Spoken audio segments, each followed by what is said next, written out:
Welcome to another trade recap, where I'm day trading S&P futures on an Apex evaluation account. You can sign up for your own Apex account with my link in the description and use my coupon code for 50% off your first month and 50% off all recurring months.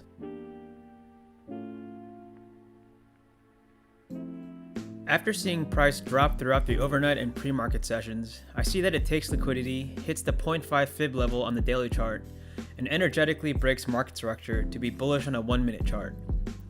I go long when it retraces into the displacement range, and things initially go my way as it bounces off a 1-minute fair value gap. I get tempted to take profits early, especially since price is moving so quickly, but I reminded myself that in order for my setup's win rate to be accurate, I need to let the trade fully play out, and so I let it run. Unfortunately, things take a turn for the worse, and after some chopping around, I eventually do get stopped out with some slippage. After reflecting on this trade, I realized that I didn't have higher timeframe confluence here, since we were in a strong downtrend on the higher timeframes. Going long here after seeing a bullish setup on the 1-minute timeframe, I was basically trying to catch the bottom, which as we all know is very risky. So I decided to add a requirement to my entry rules that my trades must have higher timeframe confluence going forward.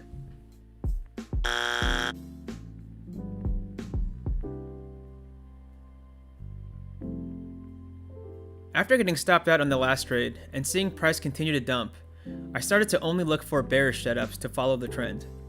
I see an opportunity when price retraces back up to a 1-minute fair value gap that coincided with the golden pocket.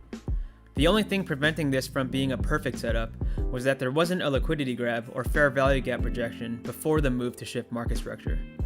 I was aware of this, but I figured that since there was such a strong downtrend, this wouldn't matter as much. Well, boy was I wrong.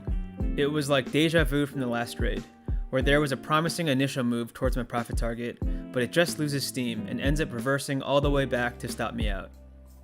This actually ends up being the start of a major trend reversal on the day as price starts ripping upwards after I get stopped out.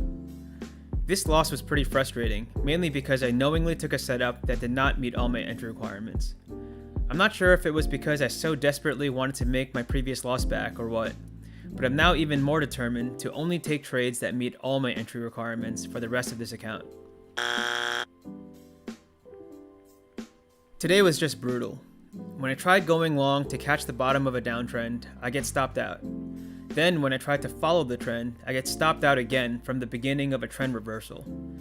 It's easy to chalk today up to bad luck, but after some reflection, none of my trade setups were A+ today. The first was missing higher timeframe confluence, and the second was missing the liquidity grab, so it's not really unlucky to lose suboptimal trades. I just need to be better about my trade selection. I was also kind of distracted with my day job responsibilities, so that could have also been a factor in me not seeing the market clearly. Anyway, the account took a big hit today and is now at 51,187. We still have about half the liquidation threshold left, so things aren't too bad yet. But I really gotta get my head back in the game if I want to make a comeback. I feel good about adding that new entry rule of needing higher timeframe confluence, as I think it'll help me be more selective with my trades. I may try using a dual chart setup in TradingView to help monitor the higher timeframes. Only time will tell if these updates will help, but of course I'll keep you all in the loop. As always, thanks for watching. Please leave a thumbs up if you enjoyed, and subscribe so you're notified of the next time I post a trade recap. In the meantime, I'll continue posting daily profit and loss updates in my channel's community tab.